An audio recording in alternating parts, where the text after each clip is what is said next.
सुप्रभात और नमस्कार मेरे प्यारे बच्चों, आप सभी लोगों का बोर्ड एंड बेसिक चैनल पे हार्दिक स्वागत है। बच्चों, आज हम क्लास 10th के साइंस के chapter number 1 chemical equation and reaction chapter का एक ब्रीफ इंट्रोडक्शन देंगे। हम कोशिश करेंगे कि ये चैप्टर ईजिली आपको समझा सकें। बच्चों, ये चैप्टर बहुत हल्का है, लेकिन कई बार बेसिक वीक होने के कारण बच्चों को ये चैप्टर समझने में प्रॉब्लम होता है।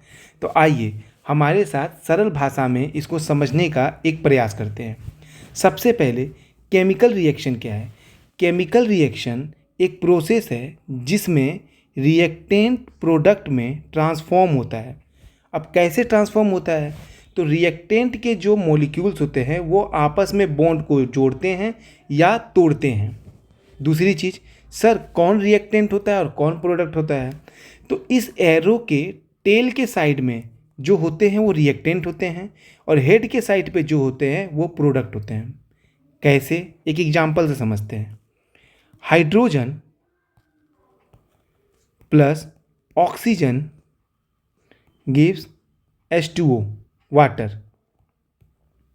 ये रिएक्शन बहुत ही कॉमन है और हमेशा डे टू डे लाइफ में यूज होता है। Hydrogen plus oxygen gives water. अब देखिए, टेल के साइड में ऑक्सीजन और हाइड्रोजन है तो ये रिएक्टेंट हो गया, और हेड की साइड में वाटर है तो ये प्रोडक्ट हो गया। तो इस प्रकार से हम रिएक्टेंट और प्रोडक्ट को ईजिली समझ सकते हैं। अब आते हैं नेक्स्ट टॉपिक के ऊपर, केमिकल इक्वेशन। केमिकल इक्वेशन क्या है? केमिकल इक्वेशन केमिकल रिएक्शन का सिंबॉलिक रिप्रेजेंटेशन है। जैसे ये एक केमिकल रिएक्शन है, hydrogen plus oxygen gives water. आइए इसका केमिकल इक्वेशन देखते हैं। H2 हाइड्रोजन को डिनोट करते हैं H2 से, प्लस O2 गिव्स H2O। ये हमारा इस रिएक्शन का सिंबॉलिक रिप्रेजेंटेशन हो गया। अब दूसरी चीज़, सर ये रिएक्शन बैलेंस है कि अनबैलेंस है? अगेन बैलेंसिंग एक बहुत बड़ा टॉपिक है, लेकिन उसका ब्रीफ इंट्रोडक्शन मैं यहाँ दे देता हूँ। इस एरो के लेफ्ट साइड में रिएक्टेंट होता है और राइट साइड में प्रोडक्ट होता है। तो यहाँ पे लेफ्ट साइड में देख रहे हैं तो यहाँ पे हाइड्रोजन हमें दिख रहा है, उसके कितने मॉलिक्यूल हैं? 2। ऑक्सीजन के कितने हैं? 2।